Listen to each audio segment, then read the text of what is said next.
Hello students,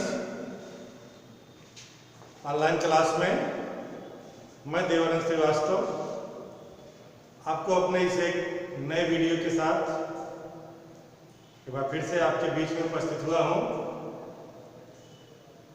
students, आज आपको कैकेयी का अनुताप, जो कि कवि मैथिली शरण गुप्त के द्वारा लिखा गया महाकाव्य साकेत महाकाव्य से ये शीर्षक उद्धृत किया गया है,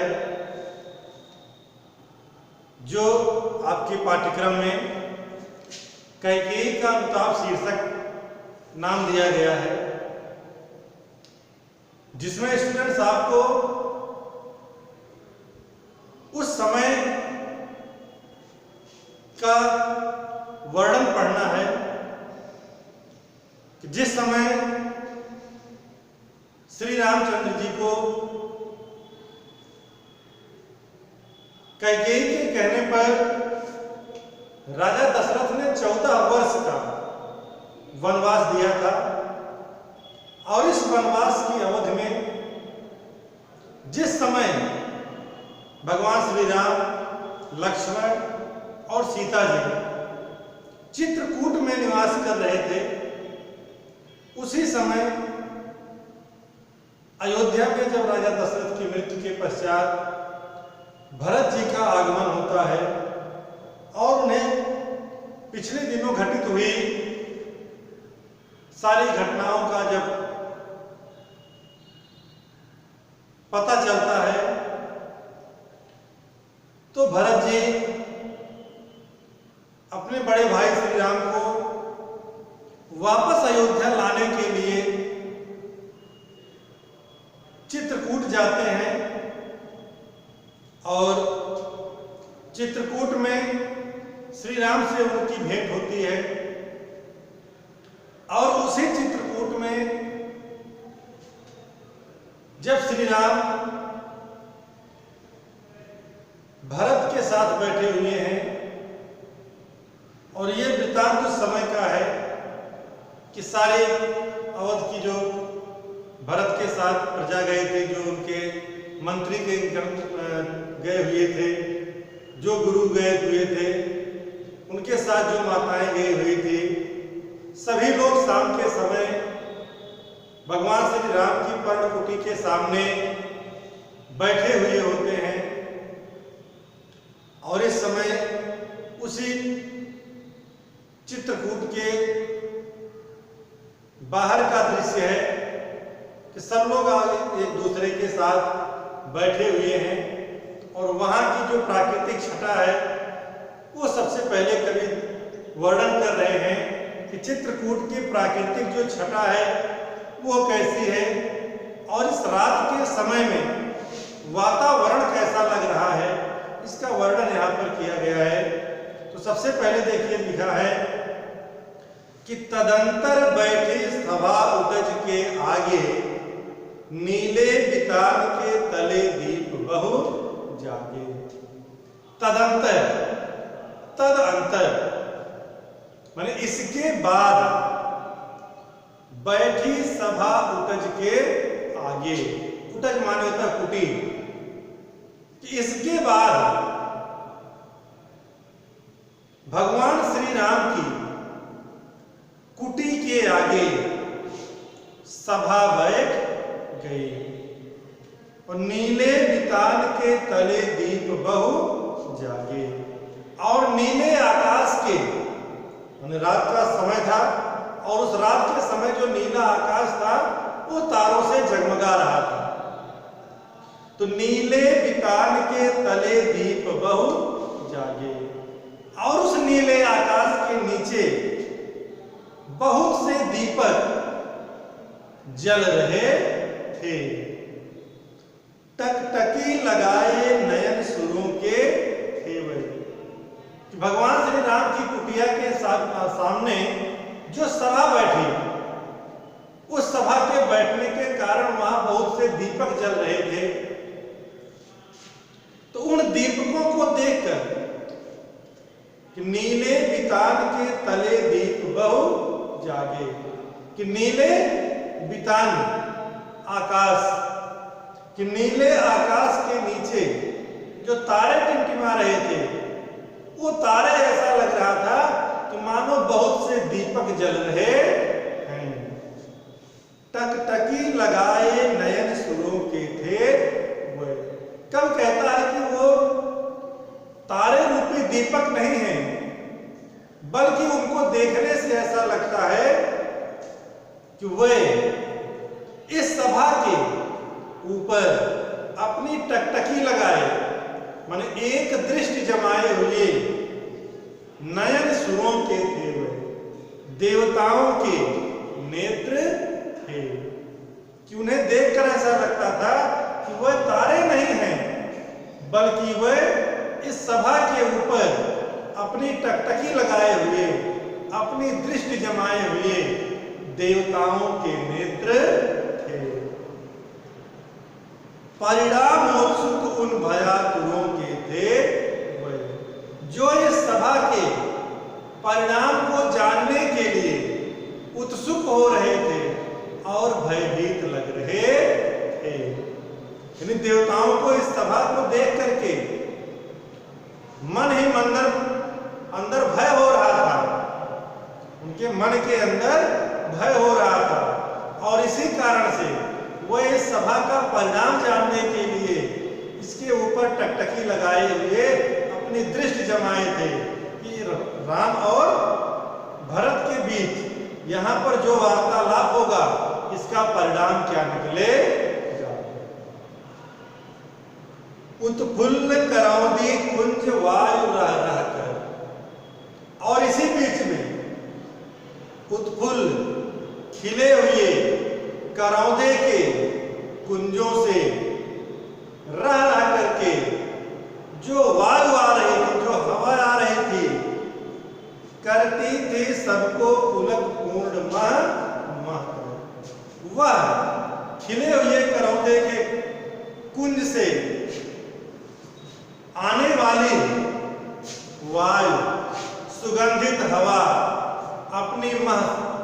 अपनी सुगंध से सबको पुलकित कर रही थी। वह चंद्रलोक था कहां चांदनी वैसी। और कल कहता है कि उस सभा को देखकर ऐसा लग रहा था कि मानो वह स्वयं चंद्रलोक ही लग रहा था। कहां चांदनी वैसी, और वैसी चांदनी अन्यत्र कहीं नहीं दिखाई देगी। माने जैसी चांदनी उस समय चित्रकूट में लग रही थी, वैसी चांदनी और कहीं दिखाई नहीं देगी। प्रभु बोले गिरा गंभीर नीर निधि जैसे, और इसी बीच में प्रभु श्री राम नीर निधि, सागर के समान गंभीर, गिरा माने वाणी। इसी समय भगवान श्री राम गिरा माने होता वाणी, और नीर निधि माने होता है सागर। और इसी समय भगवान श्री राम सागर के समान गंभीर वाणी में बोले। और श्री राम गंभीर वाणी में बोलते क्या हैं, अब आगे। हे भरत भद्र अब कहो अभीप्सित अपना, सब सजग हो गए भंग हुआ जो सपना। प्रभु श्री राम ने कहा कि हे भरत भद्र, कि हे भाई भरत, अब कहो अभीप्सित अपना, कि अब तुम अपनी अभिलाषा, अपनी मनोकामना कहो। कि तब भगवान श्री राम ने कहा कि हे भाई भरत, अब तुम अपनी अभिलाषा कहो, अपनी मनोकामना कहो कि तुम्हारे अयोध्या से चित्रकूट आने की जो भी तुम्हारा प्रयोजन हो, उस अपनी अभिलाषा को तुम व्यक्त करो। सब सजग हो गए, भंग हुआ जो सपना। और प्रभु श्री राम की वाणी को सुन करके सभी लोग इस प्रकार से सजग हो गए, इस प्रकार से चौकन्ने हो गए कि मानो वह कोई स्वप्न देख रहे हो और अचानक से उनका स्वप्न भंग हो गया। सब सजग हो गए, भंग हुआ जो सपना। सब लोग इस प्रकार से सजग हो गए, सावधान हो गए, तो मानो उनका कोई स्वप्न भंग हो गया। और जब भगवान श्री राम ने पूछा कि भरत तुम अपनी अभिलाषा व्यक्त करो, अपनी इच्छा प्रकट करो कि तुम किस कारण से यहाँ आए हो, तो भरत ने क्या कहा कि हे आर्य, रहा क्या भरत अभीप से, अब भी मिल गया अकंटक राज्य उसे जब तब भी। भरत ने कहा कि हे भाई, क्या अब भी इस भरत की कोई अभिलाषा शेष रह गई है, जबकि उसे अयोध्या का निष्कंटक राज्य प्राप्त हो गया है। कि हे भाई राम, क्या इस अभागे भरत की अभी भी कोई अभिलाषा शेष है, जबकि उसे अयोध्या का निष्कंटक राज्य प्राप्त हो गया है। पाया तुमने तर तले अरण्य बसेरा, रह गया अभीप से शेष तदपि क्या मेरा। और हे भाई राम, मेरे ही कारण आपको इस वन में तर माने वृक्षों के नीचे निवास करना पड़ रहा है। कि हे भाई, आपको मेरे ही कारण इस वन में वृक्ष के नीचे निवास करना पड़ रहा है, तो आप ही कहिए कि फिर मेरी कौन सी अभिलाषा शेष बची रह सकती है। तन तड़प तड़प कर तप्त तात ने त्यागा, क्या रहा अभीप्सित और तथापि अभागा। जिस भरत के कारण उसके पिता को तड़प तड़प करके अपने प्राणों का त्याग करना पड़ा हो, तो हे भाई कहिए, उस भरत की आखिर अब कौन सी अभिलाषा शेष बची हुई। हाँ, इसी अयस के हेतु जनन था मेरा, निज जननी ही के हाथ हनन था मेरा। और हे भाई राम, क्या इसी अपयश को प्राप्त करने के लिए इस अभागे भरत का जन्म होना था।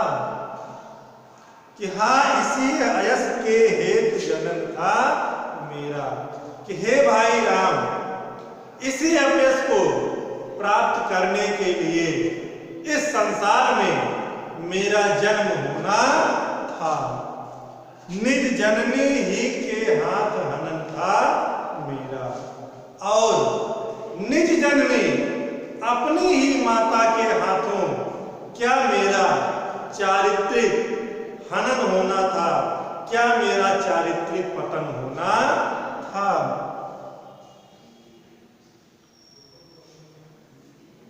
अब कौन अभीप्सित और आर्यवा किसका, संसार नष्ट है भ्रष्ट हुआ घर जिसका। अब कौन अभीप्सित आर्य और वह किसका। कि हे भाई, अब तुम ही कहो कि मेरी कौन सी अभिलाषा शेष बची हुई है, संसार नष्ट है भ्रष्ट हुआ घर जिसका, जिसका सारा संसार नष्ट हो गया है, जिसका सारा घर भ्रष्ट हो गया है, आखिर उसका कौन सा अब मनोकामना, उसकी कौन सी अभिलाषा अब शेष बची हुई है। मुझसे मैंने ही आज स्वयं मुँह फेरा, हे आर्य बता दो तुम्हें अभी से मेरा। कि हे भाई राम, आज मैंने स्वयं से ही अपना मुंह फेर लिया है। कि हे भाई राम, आज अपनी माता के कर्मों के द्वारा मैंने स्वयं से ही अपना मुंह फेर लिया है, अर्थात आज मुझे अपने आप से ही नफरत हो रही है, घृणा हो रही है। हे आर्य बता दो तुम्हें अभी से मेरा। तो ऐसे में हे भाई राम, तुम ही मेरी अभिलाषा बता दो, मेरी मनोकामना बता दो। तो स्टूडेंट्स, आज के इस वीडियो में बस इतना ही, और इसके बाद के वीडियो के साथ बहुत जल्द फिर से हम आपसे मुलाकात करेंगे और अगले वीडियो के साथ। तब तक के लिए धन्यवाद।